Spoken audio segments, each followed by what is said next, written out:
My daughter told her fiancé I was dead to her, so I made sure she felt the same on her big day. I skipped the wedding and took back the $20,000 I paid for it. The look on her face when she realized what I did was priceless. Hello everyone, welcome to Reddit Visuals. Sometimes I wonder if people are born cruel, or if life just chisels away their empathy one selfish decision at a time. I used to believe family loyalty was sacred, until my daughter shattered that illusion like a wine glass at her bridal shower. My name's Mark, and I never thought I'd be the villain in my daughter's wedding story. But here we are. I've always been the stable parent. My ex-wife, Dana, left when our daughter Lily was 8. She said motherhood wasn't for her, that she needed to find herself. Translation: she moved to Bali with a yoga instructor and came back 6 years later pretending she had never skipped a beat. Lily was devastated when Dana left. I remember her clinging to me that first night, whispering, "Mommy doesn't love me anymore, does she?" I stayed up till dawn, telling her that wasn't true, that people leave, but it doesn't mean they stop loving you. I fed her lies just so she could sleep. I raised Lily alone. I cooked, cleaned, juggled 2 jobs, and still made every parent-teacher conference and dance recital. I was there for her heartbreaks, her triumphs, her SAT prep, her college tours. I even cried in secret when she got into NYU, because I knew I couldn't afford it. And then I worked 2 extra shifts to make sure she could go. So yeah, I thought we were close. I thought that meant something. But when Lily met Thomas, everything started to shift. Thomas came from money. His parents owned some real estate firm in Connecticut, and they were the kind of people who called me quaint to my face because I worked in public education. They threw dinner parties with $300 wine, and I showed up in loafers from Kohl's. You get the idea. Still, I smiled. I congratulated them. I offered to pay for the wedding, not because they needed the money, but because it meant something to me. It was my way of saying, "I'm here. I'm proud of you. I want to be part of this." Lily didn't say no, she just said, "Are you sure, Dad?" "It's a lot." And I said, "Of course I'm sure. It's your wedding." That was mistake number 1. Over the next few months, I started noticing things. She'd dodge my calls. Wedding meetings would, accidentally, happen without me. I wasn't invited to the tasting. The florist didn't even have my number. Then came the bombshell. I wasn't giving her away. Lily said it casually, like she was telling me she ordered chicken instead of beef. "Thomas's dad will be walking me down the aisle," she said, sipping her iced coffee. I thought I misheard. "What?" She looked at me, dead in the eye. "You've always been more like a friend, Dad. Not a father figure. Thomas's dad is more traditional."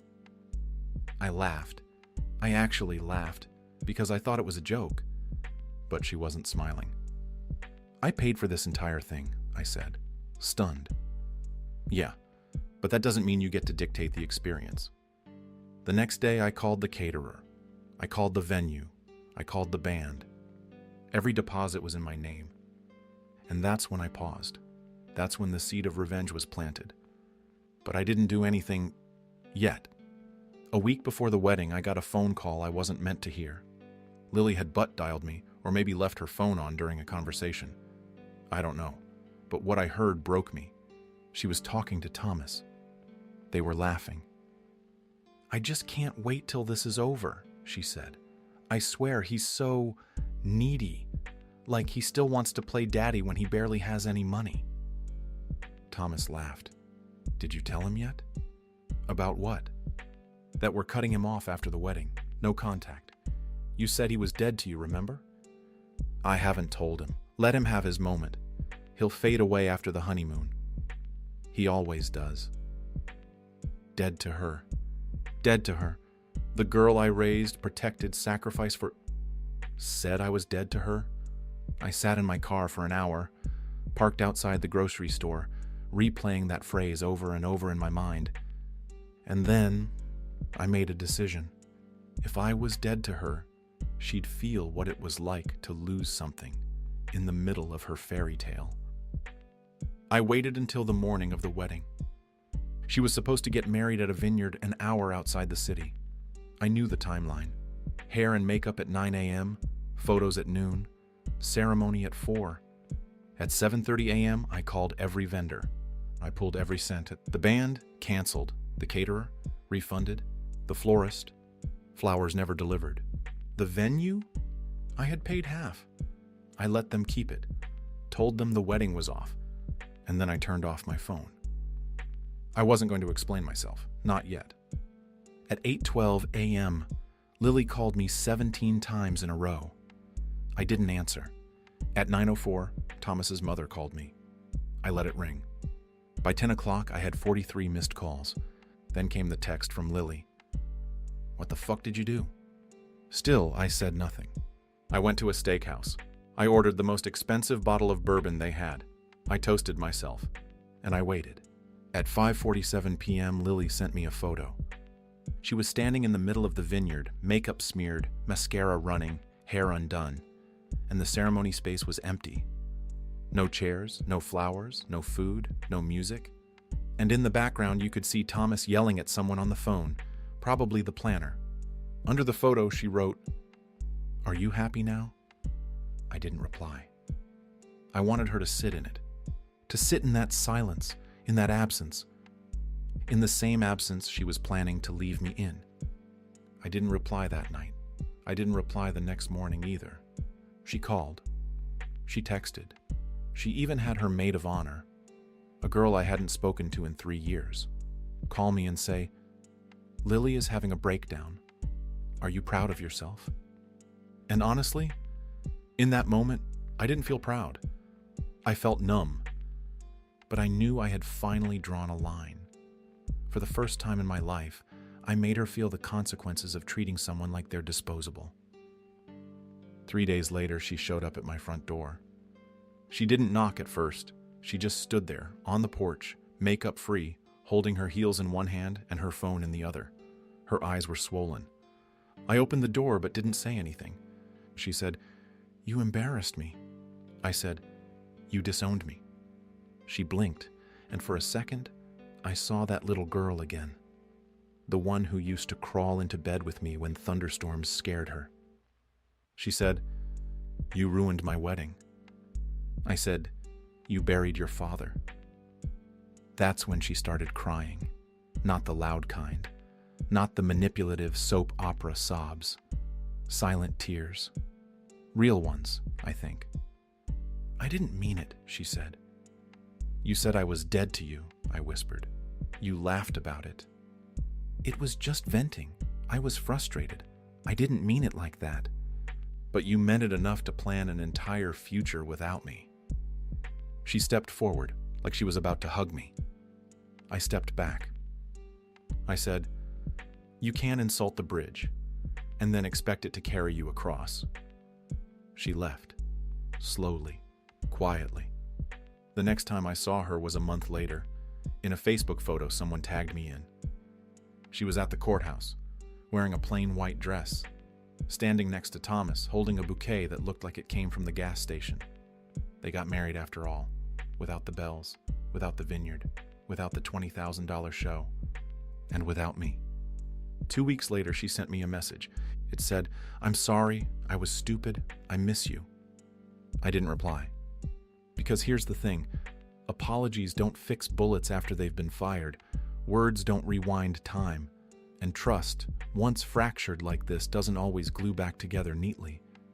But I'm not heartless. I've read that text 100 times.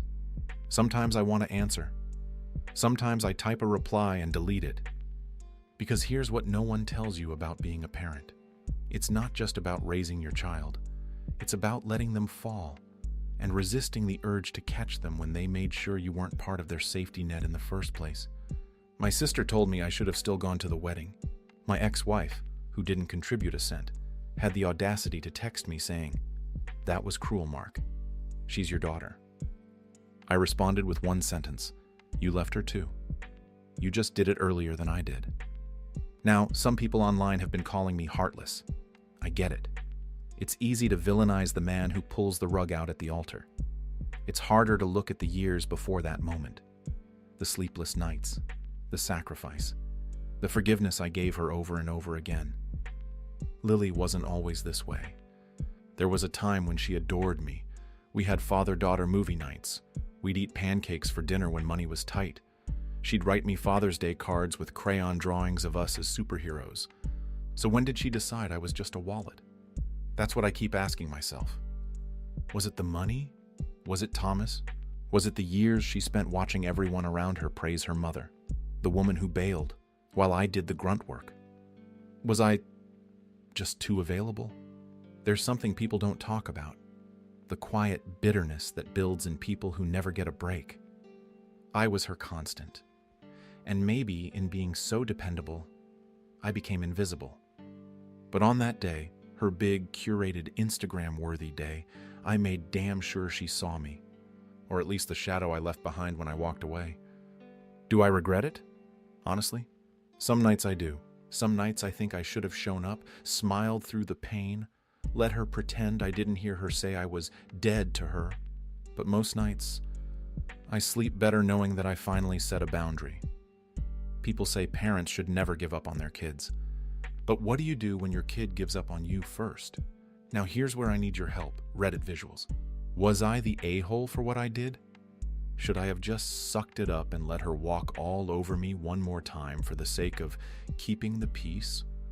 Or was this the one time where I was finally justified in standing up for myself, even if it meant blowing up her wedding in the process? Let me know what you would have done in the comments. I really want to hear your take. And hey, if you enjoyed this story, please like, comment, and subscribe. It helps the channel grow and keeps the stories coming. Thanks for watching.